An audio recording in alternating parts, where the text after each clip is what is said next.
안녕하세요. 반갑습니다. 오늘은 출애굽기 20장 10계명에 대해서 하나님의 거룩한 10계명에 관해서 같이 살펴보도록 하겠습니다. 출애굽기 20장입니다. 전에도 계속 강조하면서 이야기를 했지만 구원받은 성도가 10계명에 불순종했다고 해서 저주를 받지는 않습니다.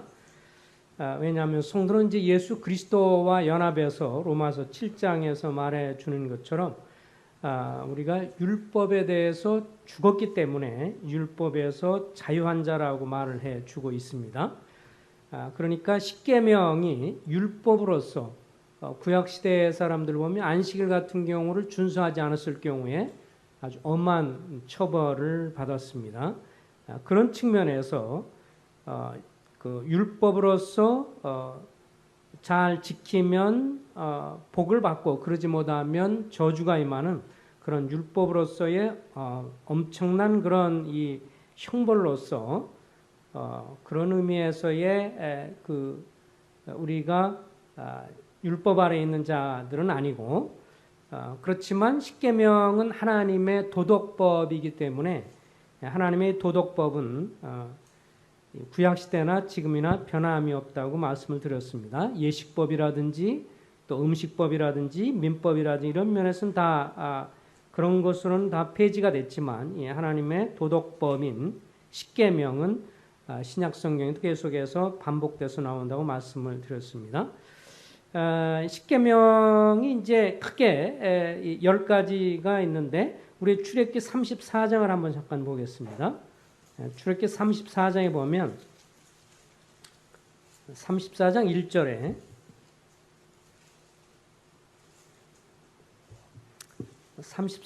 1절에 다 같이 한번 읽어보겠습니다. 시작. 여호와께서 모세에게 이르시되 너는 돌판들을 처음 것과 같이 다듬어 만들라. 내가 깨뜨린 처음 판에 있던 말을 내가 그 판에 쓰리니. 여기에 보면 그 하나님이 모세에게 이 두 돌판을 다듬어서 만들라고 말씀을 하셨고, 그러고 이 뒷부분에 보면 그 판에 내가 쓰겠다 이렇게 말씀을 하셨습니다. 이제 처음에 저들이 만든 것은 이제 처음에 만들었을 때 처음 두 돌판을 만들어서 거기에 썼던 것은 그들이 우상 숭배를 하면서 깨뜨렸고 갈아서 그들이 먹도록 했고 이 두 번째 이제 다시금 돌판을 만들어서 가져오라라고 말했기 때문에 그래서 이 두 돌판을 다듬어서 가져올라가고 주님이 거기에 쓰셨습니다. 그래서 이쪽에 5계명, 이쪽에 5계명 이렇게 썼던 것을 보게 되지요. 마태복음 22장 34절 이하에 보면 주님이 10계명을 크게 두 부분을 나눴습니다. 하나님에 대한 사랑과 이웃에 대한 사랑으로 요약을 하면서 마태복음 22장 37절 이하에 보면 내 마음을 다하고 뜻을 다하여 주 너의 하나님을 사랑하라 하셨으니 이것이 첫째 되는 계명이요 하나님과의 관계죠. 1계명에서 5계명까지 돌판 한쪽에 기록되어 있는 것이고 또 다른 계명은 이제 그 둘째도 이와 같으니 내 이웃을 내 자신과 같이 사랑하라 라고 하는 또 다른 6째 계명부터 10번째 계명까지 이것은 대인관계, 첫 번째 것은 하나님에 대한 사랑, 대신관계, 하나님과의 관계, 그리고 이웃사랑에 관한 것은 대인관계, 사람과 사람 사이 관계, 크게 그렇게 요약을 해 볼 수 있습니다. 이렇게 또 나눠질 수 있는 이유는 이제 그 2절에 보면 나는 너를 애굽 땅 종되었던 집에서 인도해낸 내 하나님 여호와라 이렇게 표현되어 있죠. 20장 2절에 보면 그러면서 이제 너는 나 외에 다른 신들을 내게 두지 말지어다 이렇게 첫 번째 계명이 나옵니다. 그리고 두 번째 계명은 너는 너를 위하여 새긴 우상을 만들지 말고 그래서 우상을 만들지 말라 이렇게 표현을 하셨죠. 그리고 세 번째는 7절에 보면 너는 내 하나님 여호와 이름을 망령되이 부르지 말라. 그리고 네 번째 계명은 8절에 안식일을 기억하여 거룩하게 지키라. 그러면서 그 다음에 12절 다섯 번째 계명은 내 부모를 공경하라. 근데 이쪽 한쪽 돌판에 기록이 되어 있는 이 다섯 가지 계명에는 항상 어떤 표현이 나오냐면 내 하나님 여호와라는 표현이 나옵니다. 2절에도 보면 내 하나님 여호와라 그러면서 다른 신을 두지 말라 그랬고요. 그리고 4절에 우상을 만들지 말라고 하는 두 번째 계명을 얘기하면서 그 5절에 보면 내 하나님 여호와는 이렇게 표현이 되고 있고 그 다음에 그 7절에도 보면 내 하나님 여호와 이름을 망령되이 부르지 말라. 그리고 네 번째 계명 안식일을 기억하여 지키라 그럴 때도 10절에 보면 일곱째 날은 내 하나님 여호와의 안식일이니.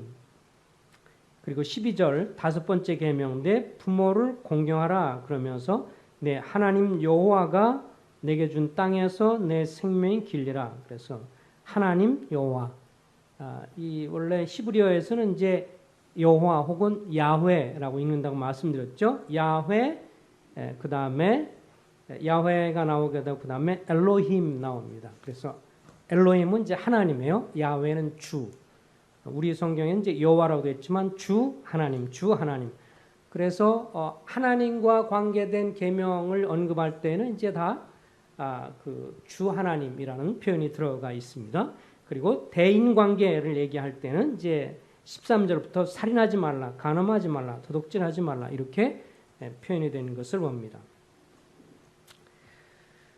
이제 제1계명을 다시 한번 좀 살펴보겠습니다. 1계명은 나 외에 다른 신을 두지 말라 3절에 말씀을 해주고 있죠. 어쨌든 우리가 주 하나님을 믿고 그분을 경외하는 이유는 주님이 창조주 하나님이기 때문에 창조주 하나님이기 때문에 하나님 외에 다른 신을 둘 수가 없고 더 나아가서 구원받은 하나님의 자녀들에게 있어서는 이제 구속받았기 때문에 그렇습니다. 하나님의 창조로서 하나님 우리를 창조하셔서 우리가 그분의 피조물이기 때문에 그 외에 하나님 외에 다른 신을 둘 수가 없고 그리고 그분이 더 나아가서 우리를 구속하셨기 때문에 피로 값주고 사셨기 때문에 하나님의 다른 신을 둘 수가 없는 것을 보게 됩니다. 이런 것은 뭐 사도행전 17장 24절 이하에 보면 사도 바울이 에덴에서 아테네에서 이제 설교하면서 하나님이 한 분 하나님이신 것을 얘기하면서 다른 신을 두지 말 것을 언급을 했고 저들이 몰라서 그래서 그렇지 하나님은 한 분이시다. 그렇게 이야기를 하면서 다른 신을 우상을 섬기고 사람이 고안한 제품 같은 것으로 만들지 말라. 이렇게 이야기하는 것을 보게 됩니다.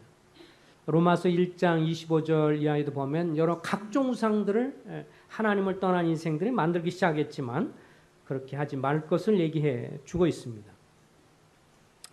두 번째 계명은 너를 위해 새긴 우상을 만들지 말아라 라고 하는 것인데 4절과 5절에 나와 있죠. 너를 위하여 새긴 우상을 만들지 말고 하나님은 영원히 영으로서 존재하신 분이기 때문에 하나님은 영이시라고 말했기 때문에 보이는 어떤 우상을 만들지 말 것을 말하고 있습니다. 하나님이 우리 사람들처럼 보인다고 한다면 우리 인간의 몸이라 이런 신체적으로 이것을 가지고 있다면 오래 거할 수 없는 거기 때문에 만약 하나님이 사람들처럼 어떤 신체를 가지고 있다고 한다면 어제나 오늘이나 영원토록 계실 수 없는 분이기 때문에 그런 측면에서도 하나님은 영이시기 때문에 어떤 우상을 만들지 말 것을 말씀을 해주고 있습니다. 그러나 우리 그리스도인들 입장에서 보면 눈에 보이는 우상뿐만 아니라 사도 바울이 골로새 3장 5절 이하 6절에서 말하는 것처럼 탐심은 우상 숭배다라고 했기 때문에 오늘날 우리가 눈에 보이는 우상을 섬기진 않지만 눈에 보이지 않는 우상들, 탐심의 우상들 이런 것을 섬길 위험성들은 있는 것을 봅니다. 우상이라고 하는 것은 내가 은밀하게 받들어서 섬기는 거니까 우리 그리스도인들도 이 땅을 살아가면서 하나님보다 더 즐거워하고 하나님보다 더 마음에 사랑하면서 은밀히 위하는 어떤 것이 있다면, 또 그것이 성취가 되지 않으면 분노가 일어나고 화가 일어난다면, 그것은 어찌 보면 하나님보다 더 사랑하는 것일 수 있기 때문에, 그런 측면에서 오늘날 우리에게도 눈에 보이지 않는 우상을 섬길 수 있는 위험은 늘 있기 때문에, 요한일서 5장 21절에 보면 우상을, 자녀들아 우상을 멀리하라, 이렇게 말을 해주고 있습니다. 사도 요한이 보이는 우상 섬기는 것을 염두에 뒀겠어요? 세상을 사랑하지 말라라고 말씀을 하면서 나중에 끝에 가서는 이제 우상을 멀리하라, 눈에 보이지 않는 우상들을 섬길 수 있기 때문에 그렇습니다. 여기 보면 한 가지 5절에 이런 표현이 나오죠. 5절에 보면 그들에게 절하지 말며 그것을 섬기지 말라. 내 하나님 여호와는 어떤 하나님이에요? 질투하는 하나님이시다, 이렇게 표현했습니다. 이런 표현을 볼 때 사람들이 이제 하나님에 대해 상당히 저급한 것처럼, 야, 하나님도 질투를 하느냐, 이렇게 표현을 하는데, 여기서 말할 때 질투는 결국은 굉장히 사랑의 표현으로서 언급을 하고 있는 것입니다. 사실 진정한 사랑을 하게 된다면 질투를 하는 것이 맞죠. 그렇죠? 이게 이제 사랑하는 남녀가 결혼했습니다. 그래서 남편과 아내 관계를 맺어서 사랑하고 있는데, 정말 사랑한다면 서로를 향한 질투가 있어야 되겠죠. 남편이 있는데 남편이 다른 여자를 만나거나 몰래 만나서 그와 데이트를 즐기고 그렇게 나가는 것에 대해서, 또 친밀하게 관계를 맺어지고 있는 것에 대해서 아내가 나는 전혀 상관이 없어요, 저는 개의치 않아요. 이것은 두 가지 중에 하나예요. 그죠? 남편이 막 다른 사람 만나서 즐겁게 여인이랑 즐겁게 놀고 막 그러면데도 불구하고 저는 전혀 개의치 않아요. 그러면 뭐예요?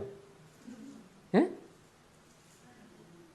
정말 사랑하지 않는 거예요. 그죠? 이상한 사람이 되거나 아예 이혼을 작정하고 있어서 이제 당신 갈 바를 가라 이러면서 상관하지 않고 사랑하지 않았을 경우, 그리고 또 한 가지는 정신 이상인 경우죠.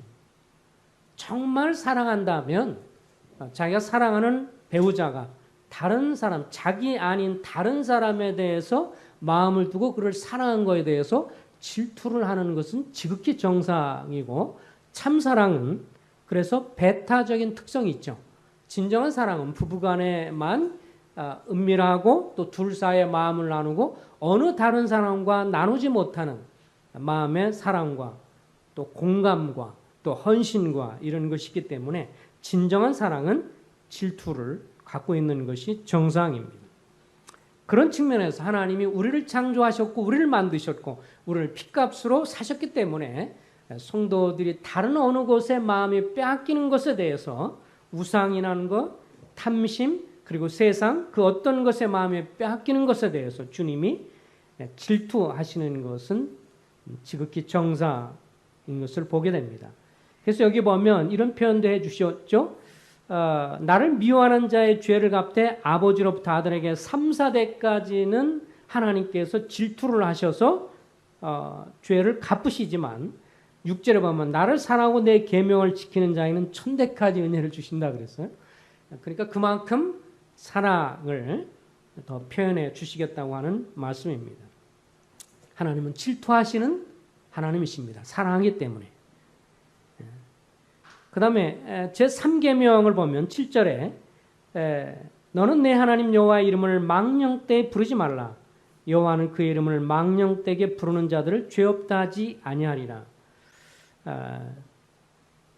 그래서 이 말에 있어서 특별히 이스라엘 백성들이 이제 예루살렘을 향해서나 하나님의 이름을 향해서 그렇게 부르면서 자기가 확신하건대 하나님의 이름으로 맹세를 하는데 내가 분명히 할 거야, 이런 식으로 말을 하면서, 그렇게 하지 않았다면 주님에 대해서 불명예가 되기 때문에 아예 그것을 하지 말 것을 언급을 하고 있습니다.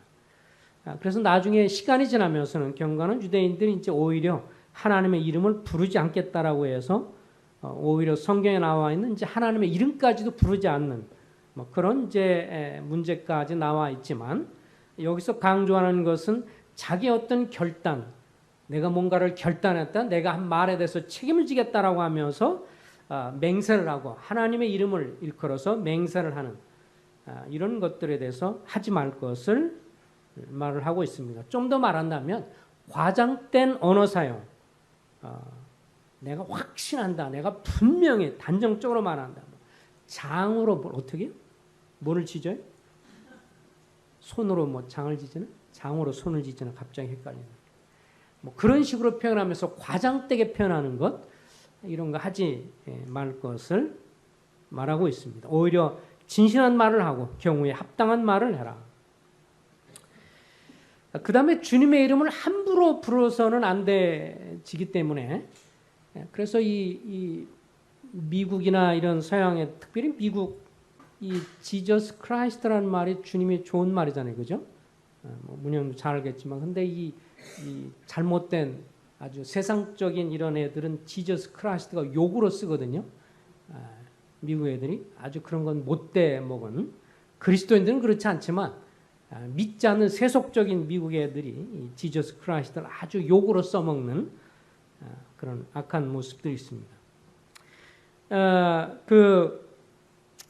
오히려 주님의 이름을 이제 함부로 부르지 말라 했기 때문에 오히려 긍정적인 면에서 우리 그리스도인들이 삶에 어려울 때, 힘들 때, 그리고 무서울 때, 그럴 때야말로 어떻게 해요? 주님의 이름을 부를 때입니다. 힘들고 어렵고 어려울 때 그때야말로 주님을 부르는 그런 것이 우리 그리스도인들에게는 합당한 것입니다. 긍정적으로 화탄하게 그리고 과장하면서 말하지 말 것이지만 긍정적인 측면에서는 오히려 우리가 삶이 어려울 때 주님의 이름을 부르고 그리고 힘들 때 주님의 이름을 부르고 무서울 때 주님의 이름을 부르는, 그러므로 인해서 또 어떤 삶 속에 주님의 이름을 구하면서 주의 도움을 구할 필요가 있습니다. 과거에 어떤 자매님이 이제 이 처녀 시절에 음악을 성악을 하셨던 분인데, 이분이 이제 자기가 이제 학교를 다니면서 음대를 다니면서 이제 신앙을 갖고 그러면서 찬양을 하고 그러는데, 어느 날 이제 끝나고 나서 집에 가는데 어느 날 갑자기 그 집으로 들어가면서 이제 거짓말 무남동녀 외동딸이거든요, 그 자매님이. 그런데 가는데 갑자기 누가 쫓아오더니 뒤에서 갑자기 자매님 뒤에서 확 이렇게 손을 이렇게 덮친 겁니다. 근데 그 자매님이 지혜롭게 하셨어요. 그런 상황이 되면 어떻게 하시겠습니까? 갑자기 호루라기라도 갖고 다녔으면 모르는데 호루라기도 없었고 갑자기 코너를 돌아가는데 어떤 사람이 와가지고 뒤에서 확 잡았어요. 이 자매님이 그런 위경 상황에서 주님을 불렀어요. 하나님! 소리를 빽 질렀어요. 하나님 도와주세요! 소리를 질렀어요. 그러니까 이 소리가 너무 크게 질러가지고 잡았던 놈이 너무 놀래가지고, 하나님이 역사겠죠? 그런 다음에 그냥 잠은 상태에서 너무 놀래가지고 그냥 손을 놓고 소리를 확 지르면서 하나님 도와주세요 이렇게 부르니까 그렇게 나오리라고 생각은 안 했는지 이 사람이 놀래가지고 그냥 풀어줘서 뛰어가면서 구출을 받을 수 있었다고 이렇게 간증하는 걸 들었습니다. 위경 중에서 주님의 이름을 불러야 합니다. 뿐만 아니라 우리의 삶에 어떤 어렵고 힘들 때, 또 감사할 때 주님에 대한 감사의 이름을 부르는 것, 주님을, 주 하나님을 부르는 것은 좋은 것입니다. 자, 네 번째 계명입니다. 네 번째 계명은 8절에 안식일을 기억하여 거룩하게 지키라. 이제 이 10가지 계명 중에서 신약 성경에서 반복되지 않는 계명 딱 한 가지가 바로 이 안식일 계명입니다. 그래서 신약 성경 어디에도 안식일을 지키라는 말은 나와 있지 않습니다. 안식일을 하나님이 허락하신 것은 결국은 인간으로 하여금 영적으로 정신적으로 쉼을 갖고 참 안식이 필요하다는 것을 일깨워주고, 그리고 결국에 와서는 안식일의 주인이신 예수 그리스도, 그리고 수고하고 무거운 짐자들아 다 내게로 오라 내가 너희를 쉬게 하리라, 안식을 주리라 하신 그 주님의 안식에 대한 예표로서 미리 주님이 말씀해 주신 것이고, 그래서 골로새서에 보면 그리스도께서 십자가 죽으시면서 의문에 쓴 법률에 쓴 율법 조항을 다 폐하시면서 이제 더 이상 날짜 이것 때문에 이제 다투거나 그것으로 계속 논란을 벌이지 말 것을 말해주고 있죠. 그 모든 것은 다 그림자이고 실체는 그리스도이기 때문에 그래서 오늘날 우리에게 있어서 안식일을 지키라고 말씀하지 않았습니다. 다만 그리스도인들은 어떤 안식일 정신에 있어서 하루를 좀 더 주님 앞에 주의 날을 주님이 부활하신 날을 좀 더 기억하면서 그날을 온전히 주님을 더 바라보게 되는 그런 측면에서 안식일 어떤 정신을 우리가 본받을 수 있다고 생각이 됩니다. 자, 이제 그 12절로 가서 다섯 번째 계명입니다. 내 부모를 공경하라. 그러면 내 하나님 여호와가 내가 준 땅에서 내 생명이 길리라.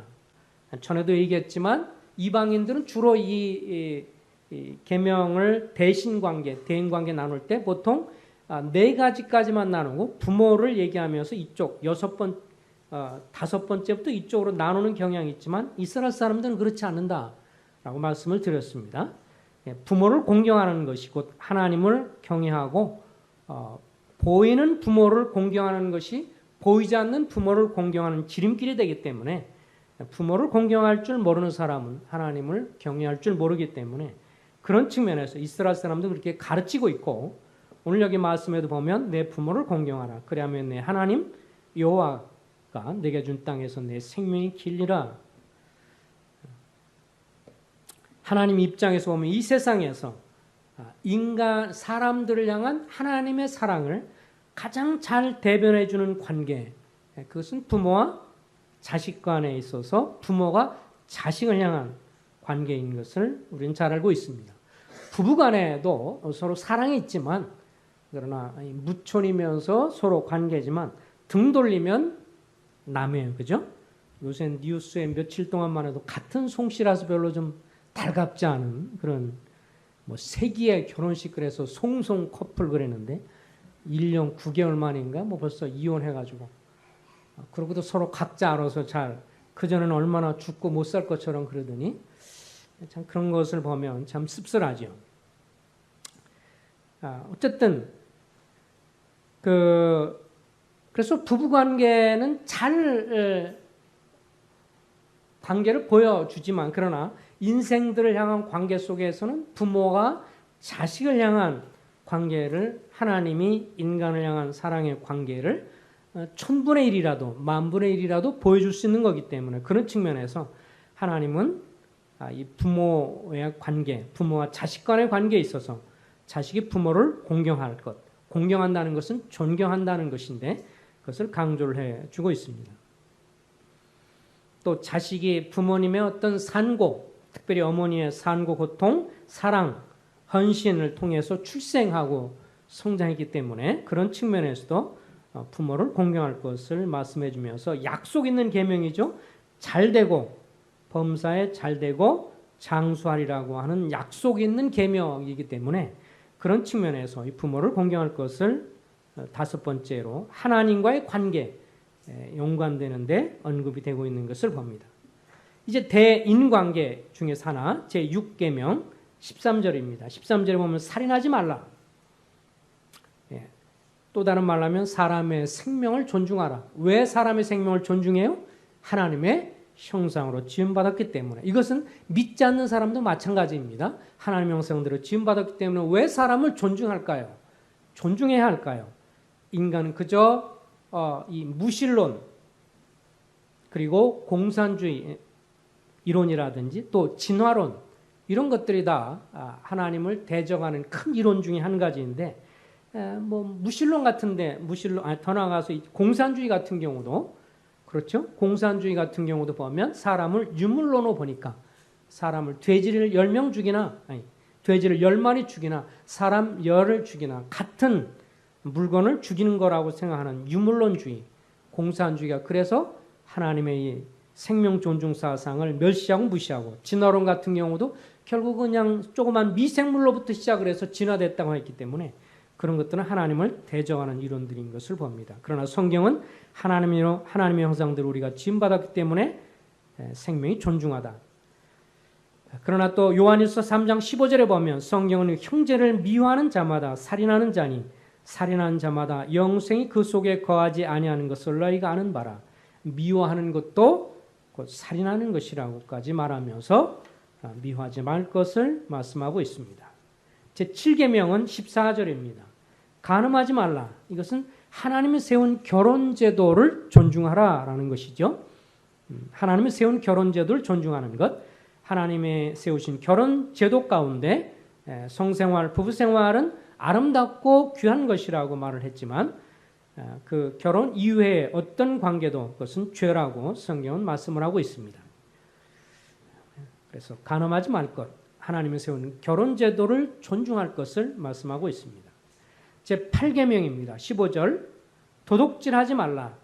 도둑질하지 말라. 이것은 타인의 재산을 존중하라라고 하는 것이죠. 도둑질하는 자는 다시 도적질하지 말고 돌이켜 가난한 자에게 구제할 수 있도록 자기 손으로 수고하며 선한 일을 하라고 에베소 4장 28절은 말씀하고 있습니다. 다른 사람의 재산을 존중할 것을 말씀을 해주고 있습니다. 9번째 계명은 16절에 이웃에 대해 거짓 증거하지 말라. 그 말은 개인의 명예를 존중하라라고 하는 것입니다. 에베소 5장 25절에 보면 이웃과 더불어 참된 것을 말하라. 그리고 다른 사람을 향해서 악의와 비방을 버리라고 골로새 3장 8절에는 또 계속해서 이런 계명을 반복해서 말씀을 해주고 있습니다.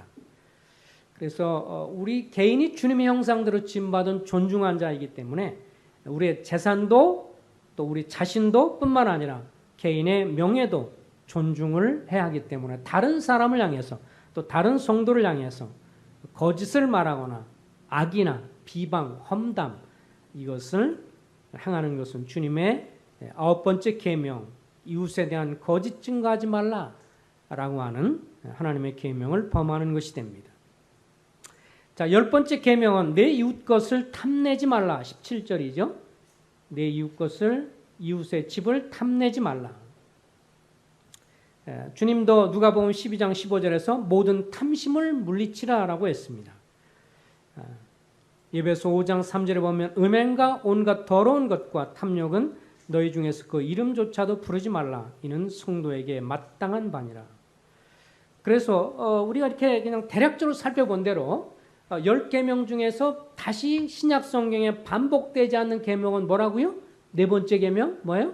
안식일 계명 외에는 신약 성경에는 계속 여러 가지 모양으로 이곳저곳에서 계속 반복해서 십계명이 언급되고 있다는 것입니다. 그렇죠? 그래서 특별히 모세에게 줄 때 다른 계명들은 모세가 천사를 통해서 모세가 받아 쓰도록 그렇게 주어지는 것인데 십계명만큼은 모세가 돌을 다듬어서 올라갔을 때 직접 쓰셨다라고 성경은 말해주고 있기 때문에 이 도덕법, 하나님의 도덕적인 기준은 이스라엘 국민들을 향해서는 오늘날 신약시대 성도를 향해서는 하나님의 도덕률은 변하지 않습니다. 다만 구약의 이 율법으로서의 십계명을 범하게 되면 엄청난 재앙과 심판이 있었지만 그러나 오늘날은 우리에게 있어서 그 십계명은 율법으로서가 아니라 하나님의 도덕법으로서 구원받은 성도들이 이제 하나님의 성령의 능력으로 말미암아서 순종하는 왜 그 이 십계명을 지켜야 할까요? 주님이 거룩한 기준을 말씀하신 분인데 우리 성도가 십계명을 깨트리면서 십계명에 나와 있는 이런 것들을 범해하면서 나는 주님과 교제합니다. 주님을 사랑합니다. 라고 말한다면 이것은 거짓된다고 하는 것입니다. 그러니까 주님과 거룩하신 주님과 교제하고 금을 통해서 힘을 얻고 영적인 교제를 하려면 이런 십계명을 순종하는 삶을 살아야 하는 것입니다. 그래서 이 십계명에 구원받기 전에는 믿지 않은 많은 사람들, 믿지 않은 불신자들이 뭐예요? 십계명을 통해서 자기 죄를 깨닫게 되고 사도 바울도 로마서 7장에 보면 10번째 계명, 탐심을 품지 말라는 그 계명 때문에 자기가 죄인인 것을 깨달아서 결국 주님께 나가서 구원을 받았습니다. 그러나 오늘날 구원받은 성도들도요, 우리가 십계명의 이 어떤 저주 아래 있는 것은 아니지만 이 도덕법은 아까 말한 것처럼 계속 존재하고 주님과 교제하기 때문에 성도가 십계명을 범하면 어떻게 해요? 범하게 되면 하나님의 책망이 있고 그리고 징계가 있기 때문에 우리가 회개하고 돌이켜야 하는 것입니다.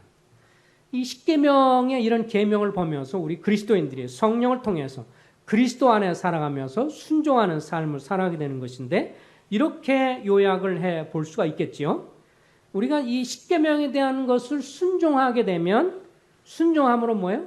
주님을 더 사랑하게 되고요. 주님을 사랑하게 되는 사람은 주님의 말씀을 더 순종하게 되고 주님께 순종한 사람은 주님을 더 사랑하게 되고 그래서 이 사랑의 표현은 순종으로 나타나기 때문에 이 십계명을 저주를 받기 위해서가 아니라 저주를 피하기 위해서가 아니라 주님과 교제하고 그분의 사랑을 더 깊이 들어가기 위해서 그리고 영적으로 주님과 친밀한 교제, 거룩하신 주님과 교제하기 위해서 십계명을 우리는 순종해야 합니다.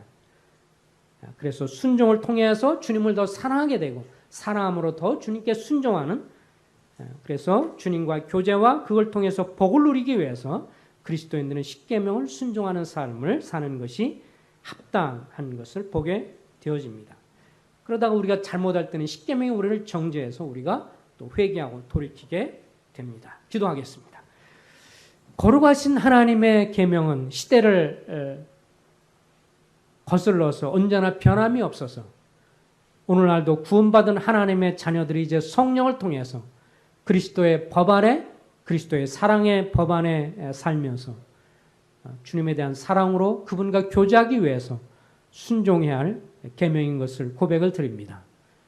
주님께서 저들에게 복을 허락해 주셔서 주님을 사랑하는 만큼 더 순종하고 순종하기에 더 주님을 사랑하게 되는 그런 관계의 삶을 살아갈 수 있도록 저들을 은혜로 베풀어 주시기를 간절히 소원을 드립니다. 오늘날 세상의 복음 이단들처럼 예수 그리스도의 십자가를 통해서 구원을 받았으니 우리가 어떤 죄를 지을지라도 그것은 죄가 되지 아니하고 그것은 문제가 되지 않는다고 하는 그런 율법론 폐기론자 같은 그런 방종한 삶이 되기를 원하지 않고 주님 아래에서 우리가 율법보다 더 놀라운 그리스도의 사랑의 법 안에 성령을 통해서 순종하는 삶이 되기를 소원합니다. 예수 그리스도 이름으로 의탁하며 기도했습니다. 아멘.